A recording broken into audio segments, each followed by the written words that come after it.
So here's a theorem that is going to be really helpful in determining whether or not a three-dimensional vector field is conservative.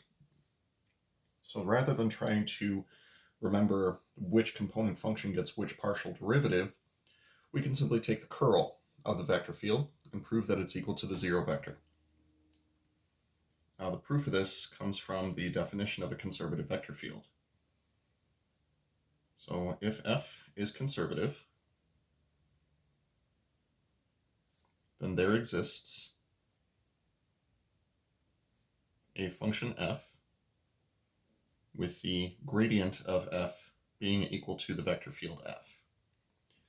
Now the gradient of f would simply be a bunch of partial derivatives. So partial of f with respect to x, partial of f with respect to y, and partial of f with respect to z. I'm going to take the curl of this vector field. So curl of the gradient of f, this is going to be equal to, set up our 3x3 determinant, ij and k, partial with respect to x, partial with respect to y, and partial with respect to z of these three partial derivatives. Now to evaluate this 3x3 determinant, I'm going to recopy first two columns so I can set up a couple of little slashes.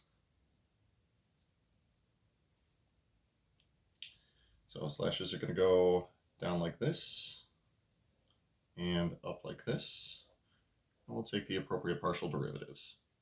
So for the downward slashes, I'm going to differentiate with respect to y, the partial of f with respect to z. That's going to give us the following mixed partial derivative for the I component. And for the j component, we'll have the partial with respect to z of the partial of f with respect to x. And then for the last slash going downward, this is the partial with respect to x of the partial derivative of f with respect to y. As a result, we'll get the following mixed partial derivative. For the slashes going in the upward direction, for the k component, we have the partial with respect to y of the partial derivative of f with respect to x. For the second slash, we have the partial derivative with respect to z of the partial of f with respect to y. That'll give us this mixed partial derivative. And for the last one, we have the partial derivative with respect to x of the partial of f with respect to z. And if we line all of these bad boys up, we will get the following. For the I component, on the positive side, we see partial of f with respect to z, then y, minus. On the negative side, that'll be partial of f with respect to y, then z. You might see where this is going at this point. On the positive side, partial of f with respect to x, then z. On the negative side, partial derivative of f with respect to z, then x. And then for the k component, on the positive side, we have the partial of f with respect to y, then x. And on the negative side, we have the partial derivative of f with respect to x, then y.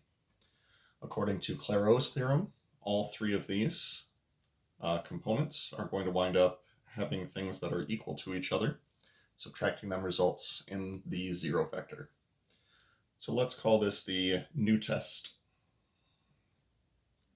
for conservativeness.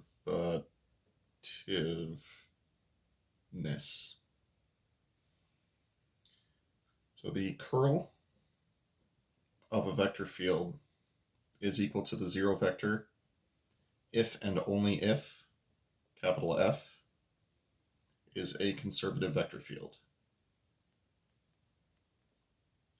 Conservative field.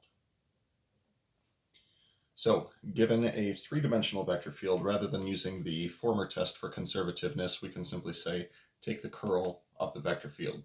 If you wind up getting the zero vector, then it's all good.